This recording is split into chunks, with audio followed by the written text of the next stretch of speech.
métale los dedos, métale los dedos.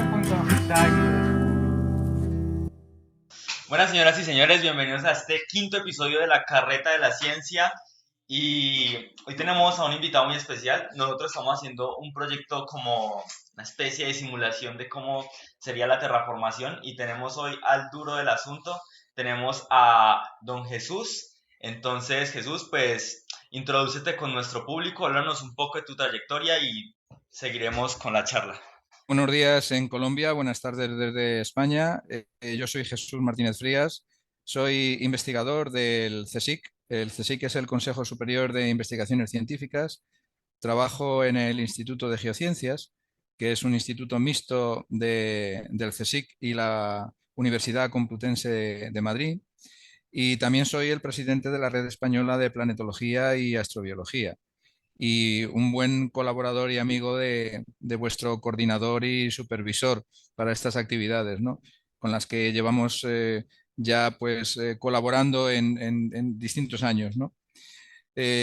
Trabajo en distintas misiones espaciales en relación con la Estación Espacial Internacional, pero sobre todo en relación con Marte. Mi primera incorporación con la NASA fue en el año 2002, cuando tuve la oportunidad de volar en un vuelo para estudiar la tormenta de las Leónidas, que son partículas de hielo fundamentalmente que proceden de un cometa, del cometa Tempel-Tuttle, en noviembre.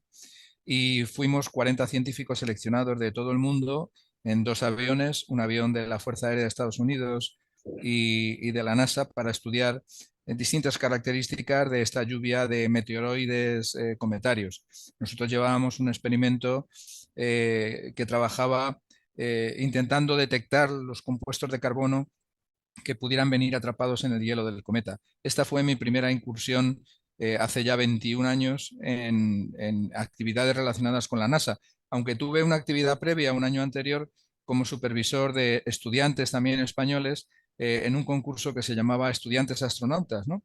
Y además nosotros tuvimos suerte porque el estudiante fue valorado positivamente, un estudiante español que hoy es ya un ingeniero aeroespacial, eh, pero él pudo visitar la NASA y pudo asistir en directo al aterrizaje de los Mars Exploration Rover, ¿no? Del Spirit y del Opportunity. Posteriormente me incorporé en el año 2004 a la misión del rover Curiosity y vengo funcionando como miembro del equipo científico de esta misión pues ya hace 19 años, ¿no? Y posteriormente me incorporé a la misión del rover Perseverance, que está trabajando en el cráter G0, en el cráter Jezero. Y bueno, estas son las principales actividades en cuanto al espacio. Finalmente, para terminar en la introducción, sin extenderme demasiado, quiero decir que también me cabe el honor de ser instructor de astronautas en el Geoparque Mundial UNESCO de Lanzarote. Es un programa, es un curso de la Agencia Espacial Europea que está dirigido por Loredana Bessone y Francesco Sauro y pues yo soy instructor desde el punto de vista de una de las zonas de instrucción, que es la zona volcánica, el Geoparque Volcánico de Lanzarote, donde recientemente estuvieron algunos estudiantes de la zona de Neiva, concretamente, ¿no? Y colombianos, ¿no? Y bueno, pues la verdad es que Lanzarote es un sitio espectacular, es un análogo terrestre muy interesante y yo creo que desde el punto de vista de los análogos, si estáis interesados en los temas de terraformación, que son temas muy a la larga y que no son ciencia ficción, aunque actualmente podría calificarse así porque todavía no disponemos de requisitos para terraformar todo un planeta, pero en el futuro yo estoy convencido de que la terraformación se va a nutrir mucho de las actividades que se desarrollan en los laboratorios naturales aquí en la Tierra. Disponemos de algunas zonas que se llaman análogos y estos análogos son laboratorios naturales. En Colombia pues tiene que haber muchísimas zonas porque Colombia es un auténtico paraíso geológico y biológico donde realizar este tipo de pruebas.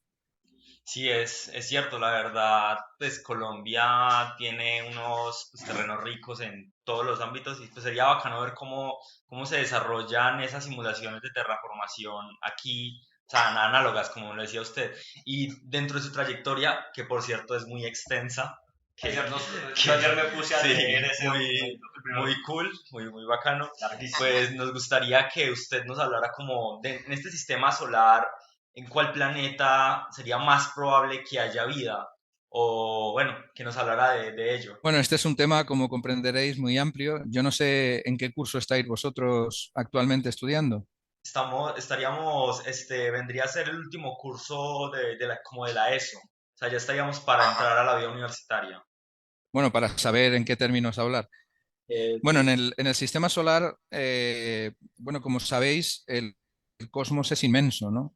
Como decía Carl Sagan, yo no sé si os suena el nombre de Carl Sagan, pues claro, fue un claro. gran científico y un gran divulgador de la serie, muy conocido por la serie Cosmos, por muchas películas, publicó montones de artículos científicos, fue un pionero realmente en las actividades que combinan la ciencia con la divulgación científica.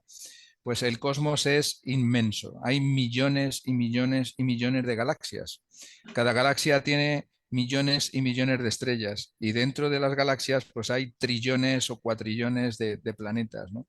Es decir, que nosotros estamos en una etapa, por así decirlo, como humanidad muy temprana de la exploración del espacio. Pero es cierto que estamos empezando, ¿no? O sea, nosotros, los de nuestra generación, que ya somos más viejitos, más mayores, pues empezamos con este tema, pero realmente el futuro es para vosotros, ¿no? O sea, yo, por ejemplo, mi hijo también es geólogo, ¿no? El mayor es geólogo, ¿no? Trabaja en temas de comunicación y todavía estoy convencido de que vosotros, que sois un poco más pequeños que él, pues vais a ser los auténticos protagonistas del futuro de la exploración espacial, aunque ahora lo veáis como algo un poco extraño, remoto, y decir, bueno, ¿cómo, quién me va a decir a mí que yo voy a estar ahí, ¿no? Yo pensaba exactamente lo mismo. Yo, de hecho, hasta que no tuve 16 o 17 años, no tenía claro exactamente qué es lo que quería hacer. A mí me gustaban las ciencias, me gustaba la naturaleza, el universo, me sentía atraído por determinadas cosas, y luego fue un determinado profesor concreto el que me hizo decidirme por la geología, pero podría haberme decidido por la física o por la biología, ¿no? Y posteriormente, gracias a la astrobiología, que es una especie de plaza a la que se puede llegar por distintas calles, es decir, comprender qué es la vida en el marco de la evolución del universo, pues con la astrobiología se fusionan prácticamente todas las disciplinas, la ingeniería aeroespacial, la física, las matemáticas, la química, la geología, la biología, incluso otras disciplinas que parecen ajenas, ¿no? Pero que también están relacionadas con la humanidad, con la vida en general, ¿no? O con la cultura desde el punto de vista de las ciencias sociales.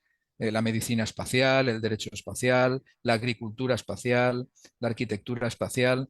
Es decir, ahora mismo el espacio se está abriendo a toda la humanidad, se está abriendo a vosotros, que sois la nueva generación, vosotros vais a ser la nueva generación del espacio, ¿no?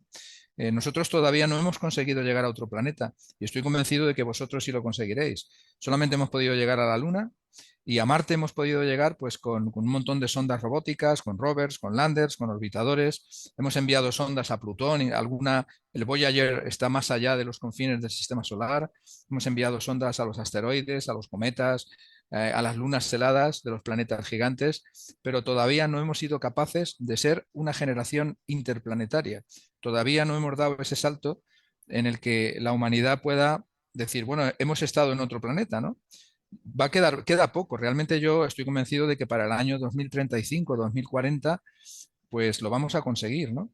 Incluso veremos y vosotros veréis cómo nace, por ejemplo, nacen niños o niñas en la Luna, ¿no? En el futuro, ¿no?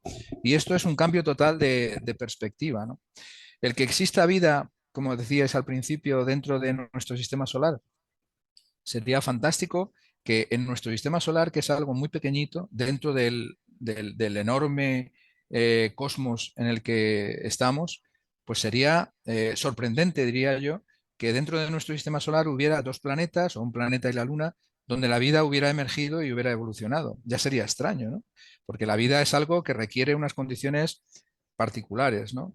La visión de la astrobiología lo que nos dice es que la vida es una consecuencia de la evolución del universo. Y si se dan las mismas condiciones ambientales y los mismos parámetros para que la vida se desarrolle en otro sitio que la que conocemos en la Tierra en toda su biodiversidad, porque hay millones y millones de especies, ¿no? Incluidos los organismos extremófilos, pues la vida va a surgir, va a emerger también en ese otro sitio.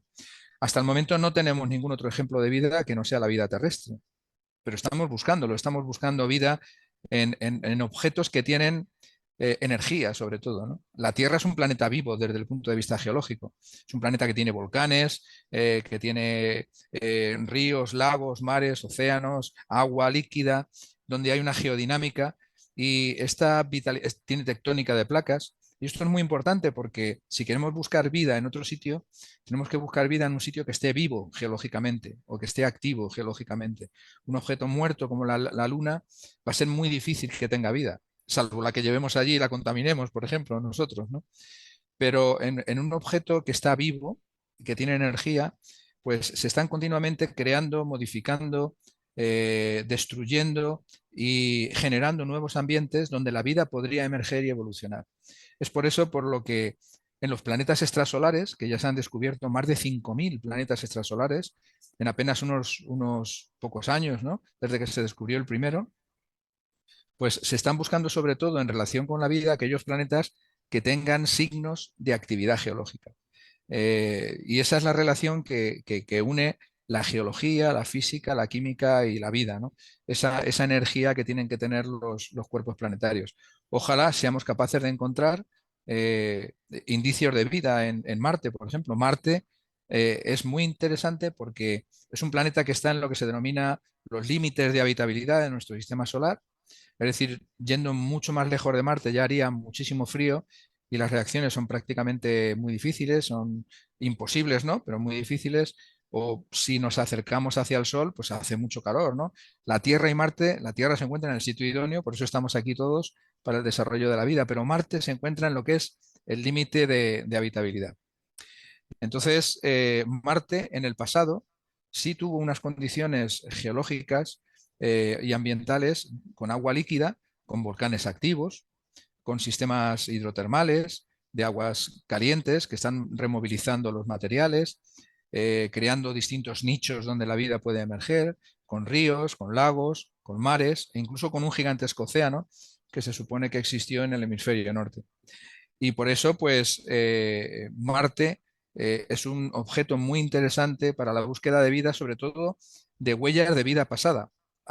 Marte ha cambiado radicalmente y es muy difícil que contenga vida en la actualidad, sobre todo en superficie, porque las condiciones son muy hostiles. Pero en el pasado marciano, Marte pudo tener esas condiciones que hicieron posible que la vida pudiera emerger. Y por eso los rovers, por ejemplo, están buscando, el rover Perseverance está buscando, o incluso el rover Curiosity, que ya ha demostrado que Marte fue habitable en el pasado.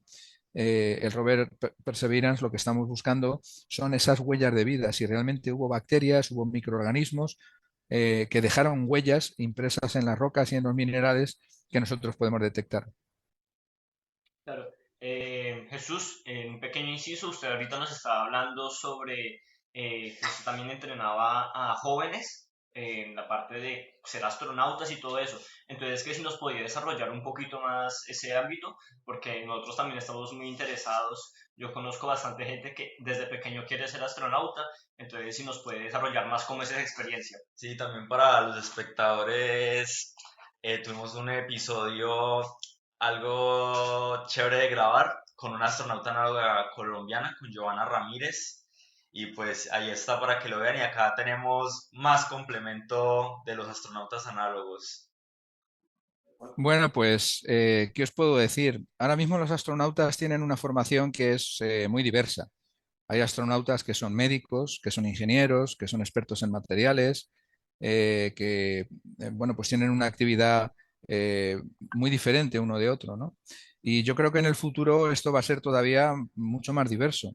Es decir, el concepto de astronauta que hay ahora como alguien extremadamente profesional que se dedica a la exploración espacial, en el futuro creo que se va a extender más a la población en general, ¿no? Yo recuerdo, tal vez el ejemplo que pueda poner es el de los barcos, ¿no? Los grandes, cuando se exploraban los océanos, pues había marinos profesionales, había grandes expertos, lo sigue habiendo ahora también, pero la exploración de los océanos, el viaje a través de los océanos y los mares, pues ahora ya se ha hecho extensible a a toda la población, ¿no? Con el paso del tiempo, creo que con el espacio va a ocurrir igual, ¿no? El espacio también va a tener una vulgarización como se podría decir, ¿no? Es decir, va a ser algo como más vulgar en el sentido de que va a ser más extensivo a toda la población y va a haber turistas espaciales también, ¿no? El turismo espacial es algo que ya está incluso empezando, ¿no? Y es por eso por lo que decía que el espacio se está abriendo absolutamente a todas las disciplinas. Si lo que os interesa es la investigación, pues yo lo que aconsejaría a vosotros y a otros jóvenes es que os dedicaréis a cualquier disciplina científica que os interese. Ahora mismo el espacio está abierto a todas, la medicina espacial, la astrofísica, la astroquímica, la geología planetaria, la química prebiótica incluso, o la microbiología es muy interesante también para los temas de astrobiología, ¿no? El comprender esos microorganismos que viven en condiciones extremas, pues también es muy interesante tener esos estándares de esos microorganismos y esos ambientes extremos para saber qué es lo que tendremos que buscar en otros sitios, ¿no? Es decir, que no hay una única disciplina para decir, bueno, a mí me interesa el espacio, ¿no? Eh, Incluso ya digo que desde el derecho espacial o la ética espacial, ¿no? O la política espacial o el periodismo espacial, ¿no? En el futuro va a haber todo esto relacionado con el espacio y va a ser otro sitio donde la humanidad va a desarrollar sus actividades. También creo que el hecho de que podamos ver nuestro planeta desde fuera, esto es algo que han comentado ya algunos astronautas, incluso lo han escrito en artículos, estoy convencido de que va a ser positivo, o así me gustaría que así fuera, para que veamos que realmente que no hay fronteras, ¿no? Es decir, que todo el tema de las guerras, el tema de, como decía Carl Sagan, vivimos en un pequeño punto azul pálido, ¿no? Y todas nuestras pequeñas contiendas y roces, pues es algo que carece de importancia desde el punto de vista global, ¿no? Y yo creo que el hecho de poder ver nuestro planeta desde el espacio, nos hace ver a la Tierra como nuestra casa, ¿no? Ahora pues vivimos con las fronteras, con Colombia, España, Francia, no sé qué, tal, pero realmente en el futuro creo que vamos a percibir también, vamos a percibir como terrestres, ¿no? O como terrícolas, ¿no? De alguna manera, ¿no? Como habitantes de la Tierra, ¿no? Carl Sagan le gustaba un término que a mí me gusta también, y es que decía que la humanidad va a ser, o que le gustaría que fuera cosmopolita, ¿no? Cosmopolita sería ciudadano del cosmos, ¿no? Es decir, que fuéramos conscientes, abrir un poco la mente de que tenemos que salir de estos pequeños sitios donde estamos y comprendernos entre todos nosotros. Y yo creo que eso el espacio pues lo va a hacer también. Va a ser una especie de crisol donde, igual que en ciencia estamos obligados a hablar por científicos de distintos países o distintas disciplinas, pues también va a ser un crisol cultural. De alguna manera vamos a estar obligados a entendernos, ¿no?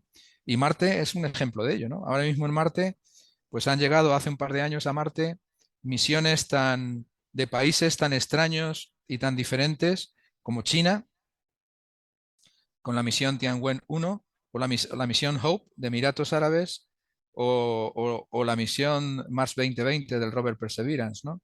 Es decir, que ahora mismo tenemos un indicador tecnocultural de que el espacio, Marte, los planetas, las lunas, están despertando el interés de diferentes culturas. Y eso nos va a llevar yo creo, a esa necesidad de comprendernos mucho mejor. Ok, tipo, me parece muy interesante lo que usted nos comenta de que el espacio es como una puerta de entrada para todas las disciplinas y ver cómo la humanidad se une y entre todas las diferencias se une para algo grande. Es muy bonito. Y usted lo he investigado un poco y sobre lo que me han contado, usted es como pionero dentro de la terraformación. Entonces quería, pues primero, que nos comentara sobre pues, qué es la terraformación, porque acá hay gente que pues, no sabrá qué es eso, cómo funciona. Además de ello, que nos hablara sobre las técnicas prometedoras respecto al tema y dentro de esa investigación tan extensa de la terraformación se habla mucho, pues, de lo que usted dice, de la luna, bueno, la luna, de Marte, disculpe, de Marte. Entonces, ¿qué planetas o lunas del sistema solar serían más viables para la terraformación? Ya nos comentaba respecto a la vida, de que, bueno, ahora no hay, pero en su momento se teoriza de que hubo. Entonces, ¿por qué no? ¿Qué tal los humanos seamos los próximos organismos vivos en estos territorios inhabitables? Sí, bueno, la terraformación todavía sigue siendo un concepto a larga escala, ¿no? O de largo rango a nivel temporal, ¿no? Como comentaba al principio, es muy difícil terraformar todo un planeta, ¿no? O terraformar una luna. Lo que sí podemos hacer es acondicionar determinadas zonas para poder habitarlas, ¿no? Que es lo que hemos hecho, por ejemplo, en la Antártida, ¿no? O en el Ártico. Tenemos bases semipermanentes, algunas ya son permanentes, que nos permiten habitar en ambientes extremos donde teóricamente sería casi imposible. El ser humano, otros organismos necesitan adaptarse fisiológicamente, ¿no? Como los tardígrados o como muchos otros, necesitan adaptarse fisiológicamente para poder sobrevivir. Nosotros tenemos un cerebro que lo que nos permite es paliar con la ciencia y la tecnología todo eso y que no tengamos que transformarnos en algo extraño, aunque también existe una cierta evolución, ¿no? Cuando cambiamos de ambientes, ¿no? Pero que no tengamos que transformarnos, sino que podemos acondicionar el lugar para poder estar allí tranquilos. Por ejemplo, el ejemplo de la me gusta poner, ¿no? Cuando vamos en un avión, pues vamos volando, es decir, vamos por el aire a miles de metros a temperaturas de 50 o 60 grados bajo cero, con una presión atmosférica también mucho más baja, y podemos ir durmiendo, leyendo el periódico, escuchando música o viendo una serie, ¿no? O una televisión. Es decir, que nosotros somos capaces de crear hábitats que no requieren que terraformemos todo un planeta, pero sí dentro de ese hábitat incorporar aspectos que nos hagan ese hábitat mucho más habitable para nosotros, ¿no? Y yo creo que por ahí van a ir los tiros, aunque no esté bien dicho el término, en el futuro, sobre todo para las futuras bases semipermanentes en la Luna y más allá las futuras bases en Marte, ¿no? Que también están proyectadas. Las primeras son las de la Luna, ¿no? Las bases de la Luna, imagino que habréis visto que hay un proyecto muy interesante que se llama el Moon Village, el pueblo lunar, ¿no? Habréis visto imágenes sobre cómo hacerlas, qué es lo que se requiere. Nosotros estamos trabajando desde el punto de vista de la habitabilidad lunar desde distintas perspectivas. Estamos trabajando, por ejemplo, en Lanzarote, utilizando material de Lanzarote, que son basaltos, como los que puede haber pues, en la zona del Nevado, por ejemplo, o en volcanes en Colombia. Podemos utilizar ese material para ver cómo se comporta ese material bajo condiciones del espacio, ¿no? Porque en la Luna el material que hay son también basaltos, ¿no? El material de lo que llaman los mareas lunares, que son las zonas oscuras que se ven en la Luna, son gigantescas cuencas de impacto que en el pasado fueron mares de lava sobre todo basáltica. Y esos basaltos son muy parecidos a los que nosotros tenemos en Lanzarote. Entonces, por ejemplo, un estudiante mío ha tenido un proyecto de máster y en ese proyecto lo que hemos hecho ha sido fabricar un simulante lunar utilizando material de Lanzarote, material basáltico. ¿Para qué sirve esto? Pues sirve porque cuando queramos habitar la Luna, trabajar con materiales de la Luna es muy difícil, son muy escasos además. Tenemos los meteoritos lunares y las rocas lunares que trajeron en las misiones Apolo. Pero lo que sí podemos hacer es trabajar con los simulantes del material de la Luna, que es muy parecido, ¿no? Y que es más abundante. Entonces nosotros lo que hemos hecho ha sido lanzar, el año pasado lanzamos basalto del Lanzarote al espacio en un pico satélite, en un satélite pequeñito, en un cohete de Elon Musk desde Cabo Cañaveral, salió el 13 de enero, y lo que estamos viendo es cómo se comporta ese basalto pues bajo las condiciones de eh, fuertes cambios de temperatura, distinta presión, de radiación cósmica, etcétera, etcétera, porque esas variables van a tenerse que tener en cuenta con los basaltos cuando se esté en la Luna, ¿no?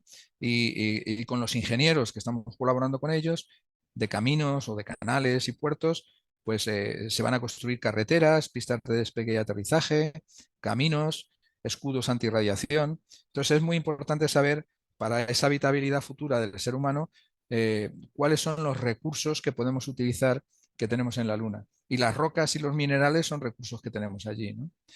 Y este sería una de las formas en las que yo estoy trabajando desde el punto de vista de la habitabilidad en la Luna, ¿no? Otra es, por ejemplo, estamos colaborando en un proyecto que se llama Green Moon Project, que es un proyecto en el que pretendemos cultivar plantas y alimentos, ¿no? Y desde esta perspectiva también es muy interesante saber cómo se comportan determinadas plantas, determinadas semillas, bajo condiciones de espacio, utilizando también estos simulantes regolíticos de la Luna o de los asteroides o de Marte, ¿no? Entonces, desde ese punto de vista, nosotros como geólogos, o yo como geólogo, pues estoy colaborando con biólogos, con ingenieros, con físicos atmosféricos, químicos atmosféricos, y bueno, poco a poco se va a conseguir habitar en el polo sur de la Luna. La zona elegida está en lo que se llama una gran cuenca de impacto de la Luna, que se llama la cuenca de Aitken, y dentro de esa cuenca de Aitken se han detectado diferentes zonas, algunos son cráteres y bordes de cráter. Hay uno que es el cráter Shackleton, que parece muy interesante. Además, existe hielo de agua que ya se ha detectado. Y por eso llevar material a la Luna o al espacio es muy caro, es decir, cuesta alrededor de $1 millón enviar 1 kilo de material al espacio, ¿no? De lo que sea, desde comida a material de infraestructura. Y por eso cualquier cosa que podamos utilizar que esté allí es muy importante. Por eso se ha definido lo que se llama el ISRU. El ISRU es el acrónimo de ISRU, que es la utilización de recursos in situ.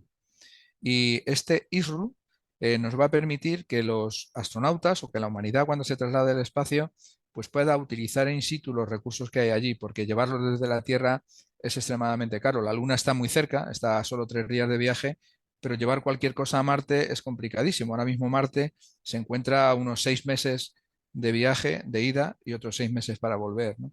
Entonces, poco a poco se va a ir consiguiendo. Yo creo que vosotros lo vais a ver. Tal vez incluso vais a participar en este tema, aunque no lo penséis, ¿no? Y ojalá, pues a mí me gustaría mucho que decir, bueno, pues mira, unos estudiantes colombianos con los que estuve hablando, pues ahora van a ser parte de la tripulación que va a formar parte de tal vez de la base lunar o de la base marciana, ¿no? Entonces, tuvimos un pequeño corte por la llamada de Zoom que se nos estaba acabando y continuamos con el podcast. Jesús, le íbamos a preguntar. Última pregunta ya. Sí, ya es la última pregunta. Íbamos a hacer más, pero si está limitado el tiempo, no pasa nada. ¿Cómo ha evolucionado la teoría de la panspermia? Y pues también que nos desarrolle un poco qué es, porque no mucha gente sabe, o sea, a lo mejor lo ha escuchado, pero no lo relaciona con el nombre. Entonces, ¿cómo está esa teoría en la actualidad? ¿Sigue vigente? ¿Ya la descartaron? ¿Cómo es eso? Panspermia es una teoría muy interesante que no ha sido demostrada y que lo que nos indica básicamente es que la vida ha podido venir del espacio y que la vida puede viajar, ¿no? De un planeta a otro, de una luna a otra, de un planeta a una luna, etcétera, etcétera, ¿no? Es decir, que de alguna manera la vida en la Tierra pudo venir pues, en algún meteorito, en algún cometa, o etcétera, ¿no? Hasta el momento no tenemos ninguna evidencia de ello, ¿no? O sea, de los miles de meteoritos que están estudiados, ninguno tiene indicios de vida, ¿no? No se ha encontrado ninguna bacteria, absolutamente nada. Lo que sí es cierto es que los meteoritos son importantes desde el punto de vista de su composición, porque tienen compuestos orgánicos que son fundamentales, que es lo que se denominan los ladrillos fundamentales de la vida. Entonces, hasta el momento no se ha encontrado ningún meteorito con nada vivo, ni ningún cometa, ni en la Luna, ni en Marte, ni nada, pero sí sabemos que cuando se formó la Tierra, por lo que se llama la acreción de planetesimales, los planetesimales son los objetos similares a algunos meteoritos que están cayendo ahora mismo, ¿no? Como las condritas carbonáceas, ¿no? O las condritas ordinarias. Las condritas carbonáceas son ricas en aminoácidos, en ureas, en purinas, en hidrocarburos policíclicos aromáticos, azúcares, incluso las nucleobases, que yo no sé si todos estos términos los habéis estudiado ya o no, pero los estudiaréis, se han encontrado en algunos meteoritos, en algunas condritas carbonáceas, ¿no? Entonces yo diría que más que el hecho que la vida pueda viajar de un sitio a otro, que probablemente pueda hacerlo, ¿no? Porque ya hemos visto que hay microorganismos de la Tierra que han salido, han llegado a la Luna y han vuelto. Es decir, que la vida es robusta y puede hacer determinados viajes cortos, al menos cortos como estos. Yo me inclino más a hablar de que la vida requiere unos compuestos orgánicos fundamentales, básicos, y luego en un planeta es como si se cocinaran todos esos, no sé si vale el ejemplo, si se cocinaran todos esos compuestos orgánicos asociados a la vitalidad, a la energía del planeta. Yo como científicamente me inclino más por esta hipótesis. Hasta el momento no se ha encontrado nada relacionado con la vida que pueda existir en el espacio. Yo he estado participando en un proyecto que se llama Litopanspermia, con la doctora Rosa de la Torre, que fue la investigadora principal de este proyecto. Publicamos además algunos artículos. Incluso hemos hecho algunas pruebas en la Estación Espacial Internacional con líquenes y con bacterias, ¿no?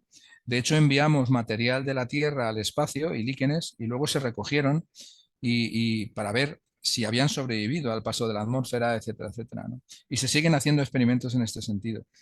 De todas formas, la panspermia no explica el origen de la vida, es decir, lo único que hace es decirte de dónde viene la vida, o sea, que la vida viene de otro sitio, pero si la vida viene de otro sitio, tienes que explicar cómo se ha originado la vida allí. Es decir, la panspermia no es una teoría que te explica cómo se ha originado la vida, ni en la Tierra ni en ningún otro sitio.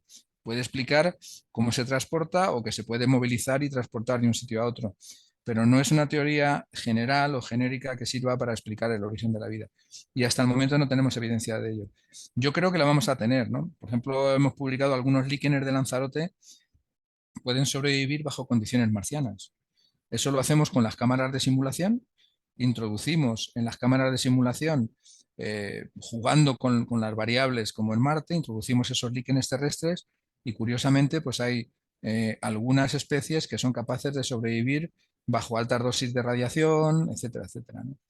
Es decir, que la vida es muy robusta, la vida es más robusta de lo que parecemos, sobre todo sabemos que hay microorganismos extremófilos que viven sin oxígeno, con CO2, con metano, baja alta dosis de radiación, los endolíticos dentro de las rocas y los minerales. Es decir, los microorganismos son fabulosos, ¿no? Y por eso se intentan definir los límites de la vida, ¿no? ¿Cuáles son los límites máximos o mínimos que pueda vivir un microorganismo de este tipo, de este otro, para definir una especie de contexto de habitabilidad de acuerdo con todo lo que conocemos en la Tierra, ¿no? Pero hasta el momento la panspermia, siendo una teoría muy interesante, que yo no descartaría, pues no está probada y además no explica el origen de la vida. Pues, don Jesús, pues antes de finalizar esto, pues agradecerle por su tiempo que de sobremanera se sabe que es un poco limitado. Y pues nada, espero que difunda el podcast cuando esté, saldría para el jueves, disponible para los que están en YouTube, disponible en Spotify, para los de Spotify, disponible en YouTube, con un detrás de cámaras muy chévere. Sí. Y nada, pues muchas gracias. Y también muchas gracias por estar con nosotros. Ojalá poder mantenernos en contacto. Nos encantaría poder entrevistarlo otra vez cuando tenga algo más de tiempo. Entonces, Cuando esté en Colombia, Sí, si cuando pasa esté por en Colombia. Armenia, sería una maravilla tenerlo acá. Tenemos a un invitado de un antiguo episodio, don Germán, arrímese un poquitico. Sería muy chévere tenerlo a los dos acá, dos locos hablando de ciencia. Tenéis a un gran profesor que seguramente os va a coordinar y a guiar. Yo por mi parte estaré encantado y además Germán, hoy he estado con Ana. ¿Recuerdas que cuando estuvimos en... La quiero mucho, la quiero mucho. Hoy he estado en la facultad con Ana, que también conoce muy bien Colombia y trabajando desde el punto de vista biológico, ¿no? Y he estado precisamente con otro colega, con Carlos Busón, que es un doctor en educación, que está trabajando en Colombia, en Brasil y en muchos sitios. Y ahora tenemos unos proyectos muy interesantes sobre hacer ciencia inmersiva, ¿no? Hacer vídeos inmersivos que sirvan y que ayuden a estas nuevas generaciones a, a introducirse, ¿no? A través de estos vídeos inmersivos en distintos temas de biología, de geología, de física, del espacio y de muchas temáticas. Y bueno, en Colombia yo creo que va a ser un viaje rapidísimo, solamente puedo estar, van a ser 9 o 10 días. Vamos a Neiva, ya estuve el año pasado, abrimos dos laboratorios, uno en Barranquilla y otro en Neiva, en una punta y en la otra, fue una paliza de viaje, pero fue maravilloso, ¿no? Pude visitar el desierto de la Tatacoa, que es donde vamos a trabajar ahora. Vamos a intentar diseñar unas rutas planetarias en la Tatacoa, que es un sitio mágico realmente, ¿no? Y bueno, con mis colegas del Instituto de Astrobiología, el doctor Jorge Bueno y otros colegas, espero que sigamos colaborando hasta que el cuerpo aguante, ¿no?